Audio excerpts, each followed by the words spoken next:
During the Constitutional Convention in 1787, a group of gentlemen met in Philadelphia to hash out details on how a federal United States government would look like.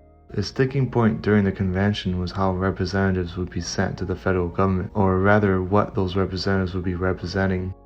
Up to this point, the representatives were sent to United States conventions like the current one they were in and the one that secured independence from Britain by having each state send an equal amount of delegates and have an equal amount of votes. Those delegates represented the states and had the states' desires in mind. But the question was, in the United States of America, where democracy was going to be experimented with, should the states be the ones represented or the people? Larger states with larger populations obviously had an interest in abandoning the one state, one vote rule and favor voting schemes based on how large or small a population was represented, giving their large states with high populations more votes. But small states would not agree to such surrender of their representation, as they would then have less of a voice in federal matters and would likely become irrelevant on a national level. They favored a continuation of how things have been going to date, which was equal representation from every state. What ensured was the Great Compromise of 1787, also known as the Connecticut Compromise.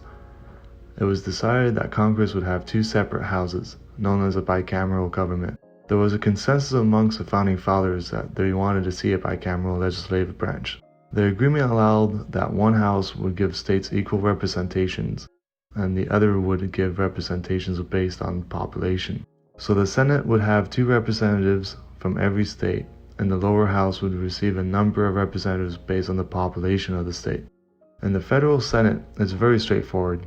Each state has two senators, and this allows smaller states to have an equal say than bigger states. So a small state like Connecticut can stand up to a state like New York. But when it comes to state level senates, it gets a lot more abstract. I guess the state's thinking is that they want to continue the bicameral theme of the federal government, but because of a 1964 Supreme Court ruling, Reynolds v. Sims, they cannot have continuity with the federal government about how their senators are chosen. In Reynolds v. Sims, before this, it was common to see state-level senates do a small federal government representation where counties sometimes had one senator. The court favored the one-man, one-vote mentality, with Chief Justice Warren saying, "Legislators represent people, not trees or acres.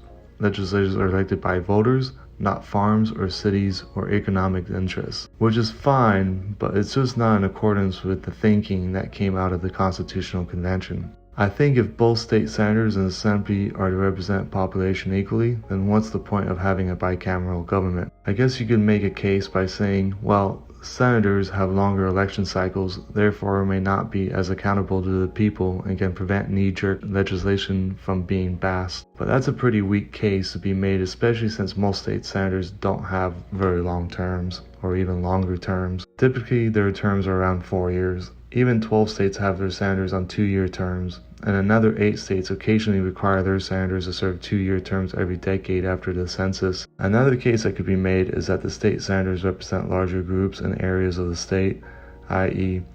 there's less of them. But again, these are flimsy excuses to have a bicameral government. I have to say, obviously this is a matter of opinion. What do you guys think? Should state governments be bicameral?